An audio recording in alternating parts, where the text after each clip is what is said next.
Gerund form म्हणजे काय, तर gerund is a form of verb which is ends in ING. It has features of noun also.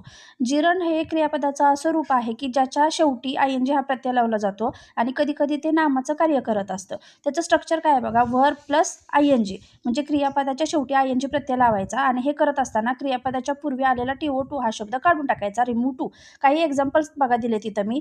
To think is easy, याच्यामध्ये बघा think हे क्रियापद आहे आणि याच्यापूर्वी टू लिहिलंय, तर हे टू काढून टाकायचं आणि त्याच्याऐवजी ING प्रत्यय लावायचा थिंकला, मग थिंकिंग इज इझी असं याचं आन्सर झालं. नेक्स्ट एक्झाम्पल बघा, शी स्टार्टेड टू रीड.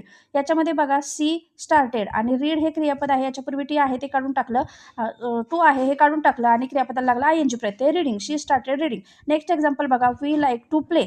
हे कसं होऊ शकतं मग, वी लाईक टू काढून टाकायचं आणि टूच्या ऐवजी येणार प्लेईंग.